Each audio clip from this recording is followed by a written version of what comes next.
आदाब, नमस्कार। मैं आपके साथ शाफिया अंजुम। आप देख रहे हैं बिजनौर दस्तक। खबर है बिजनौर से। बिजनौर जिले में 23 जनवरी को होगा इन्वेस्टर समिट का आयोजन। जनपद बिजनौर विकास की नई गाथा लिखेगा।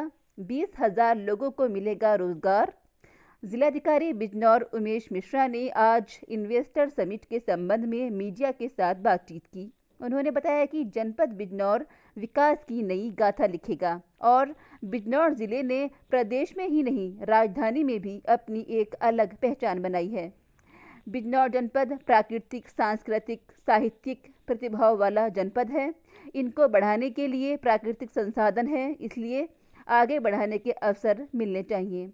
सबके सहयोग से जनपद में बेहतर करने का प्रयास है।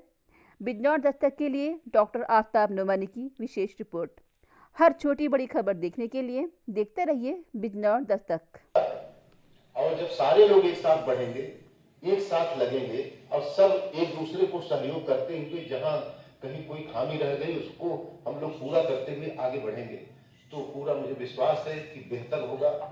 और ये भी सही है कि हम लोग आज जहां हैं, जिस जगह है, मैं महसूस कर रहा हूं कि विगत 1-1.5 साल में जो आप लोगों ने एक माहौल बनाया है, बिजनौर आज पूरे प्रदेश में चर्चा का विषय बना हुआ है। राष्ट्रीय राजधानी में चर्चा का विषय बना हुआ है कि बिजनौर में इतनी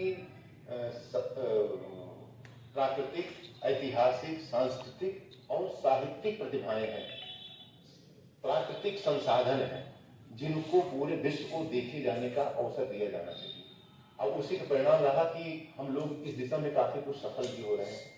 चाहे अमानगढ़ का गेट खोलने का प्रकरण हो, अथवा ये महर्षि कर्ण ऋषि का जो आश्रम है, जहां भरत शकुंतला की प्रणय स्थली रही है, जहां राजा भरत खेल करके बड़े हुए थे, जिसके नाम पे इस देश को भारत नाम मिला।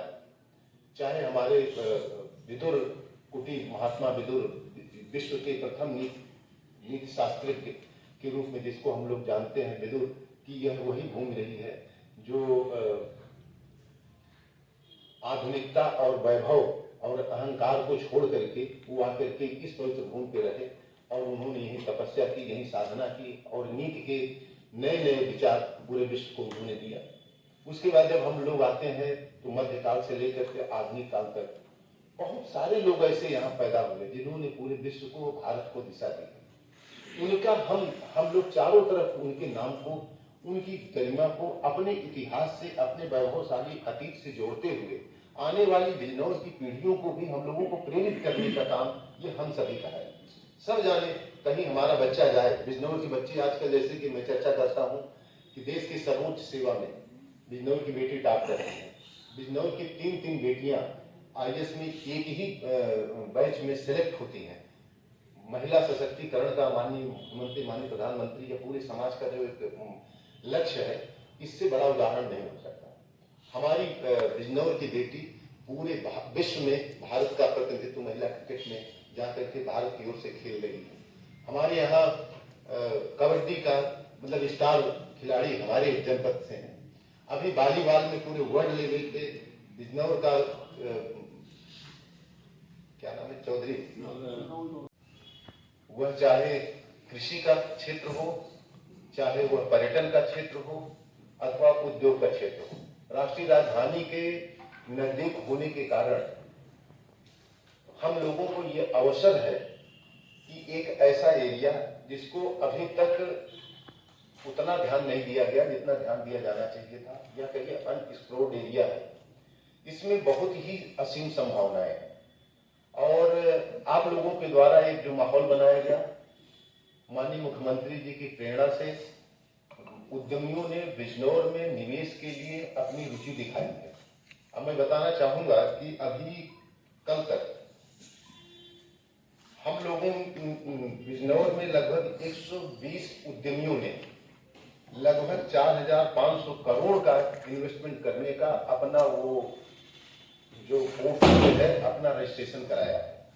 आप लोग ये भी सहमत हैं कि हम लोग देखते होंगे कि हर तहसील के, हर शहर में हम लोग जाकर के बिजनौर के उद्यमियों से बात कर रहे हैं और उनको हम ये विश्वास दिला रहे हैं कि एकल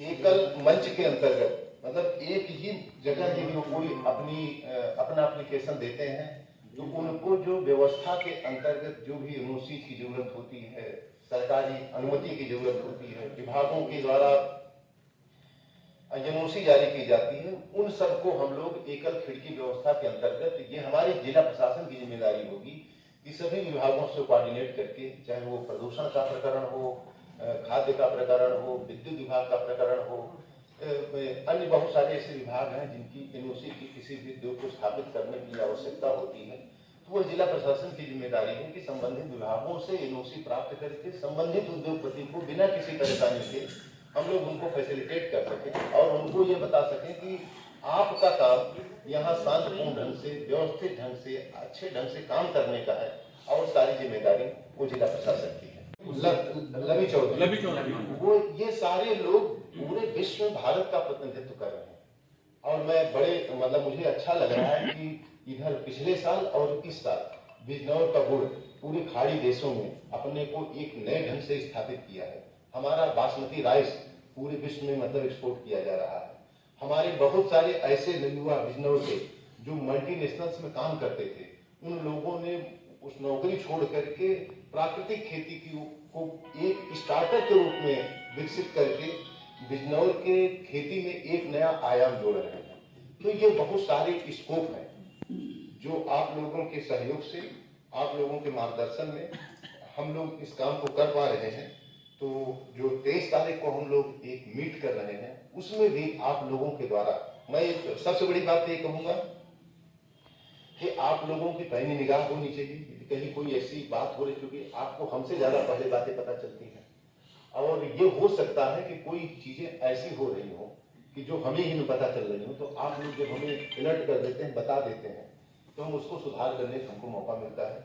तो कैसे एक माहौल बनाए कि लोग यहाँ आए और इन्वेस्टमेंट करें। ये मैं श्योर हूँ कितने साल सेवा का अनुभव के बाद कि इतनी सारी संभावनाओं का कोई जनपद एनसीआर क्षेत्र में नहीं, ये आप लोग भी सहमत होंगे। अभी जैसे कि हम जहां हमारा बैराज शुरू होता है, यदि हम वहां डॉल्फिन साइटिंग देखें, वहां घड़ियाल को देखें, मछलियों को देखें, तो इतना, और दोनों तरफ वर्ल्ड सेंचुरी के रूप में देखिए कितना हैदरगढ़ वेटलैंड के रूप में हम इधर भी अपना डेवलप कर रहे हैं। हम बैराज से लेकर के कर्णऋषि आश्रम तक 9 किलोमीटर के एरिया जो है उसको पूरा नो इको जोन के रूप में डेवलप कर रहे हैं। दोनों तरफ बहुत ही एक तरफ गंगा जी का पूरा एरिया है, दूसरी तरफ पर्याप्त मात्रा में पेड़ लगे हुए हैं और काफी अच्छा सीनिक ब्यूटी है। वहाँ पर्यटकों को आकर्षित करने की वर्ल्ड सेंचुरी के रूप में वर्ड्स दिखाने के लिए, डॉल्फिन दिखाने के लिए, और फिर हम जब वहाँ तक रावली तक जाते हैं तो वहाँ जो कर्ण ऋषि का आश्रम था उसको भी हम लोग नए ढंग से विकसित कर रहे हैं और वो भी यहाँ के लोगों के द्वारा जन सहयोग से वो विकसित हो रहा है। उसमें भी मैं चाहूंगा कि आप लोग जरूर जाइए, देखिए कि उसमें हम और कैसे बेहतर कर सकते हैं, क्योंकि बेहतरी का कोई अंत नहीं होता, कभी भी कोई बेहतरी का अंत नहीं होता। इस जनवरी को 11 बजे सिद्धिराय कैसल में एक इन्वेस्टर मीट का हम लोगों ने आयोजन किया है। हमने माननीय आयुक्त महोदय से अनुरोध किया है कि वो इस कार्यक्रम में उनकी गरिमा में उपस्थिति रहे और अभी हमारे पास पूरा जो उत्तर प्रदेश में इन्वेस्टर समिट हो रही है वो पूरा समय है। हम अट्रैक्ट कर रहे हैं, हम आकर्षित कर रहे हैं, लोगों को विश्वास दिला रहे हैं, लोग हमारी बात को स्वीकार भी कर रहे हैं, क्योंकि माननीय मुख्यमंत्री जी की प्रेरणा से प्रदेश में उद्यमियों के लिए एक सकारात्मक माहौल तैयार हुआ है। मैं ये चाहूंगा, आज आप लोगों को बुलाने का मात्र उद्देश्य यही था कि आप लोगों से चाहूंगा कि इस जो हम लोगों का अभियान है, जो हम लोग शुरुआत किए हुए हैं, इस पे आपका सकारात्मक मार्गदर्शन भी चाहिए, सहयोग भी चाहिए, और यदि हमसे कहीं कोई गलती हो रही तो उस पर आप लोग समय से हमें बताएं भी, जिससे हम लोग उसको सुधार करके और बेहतर ढंग से काम कर सकें। क्योंकि ऐसा नहीं है कि हमारा जो काम है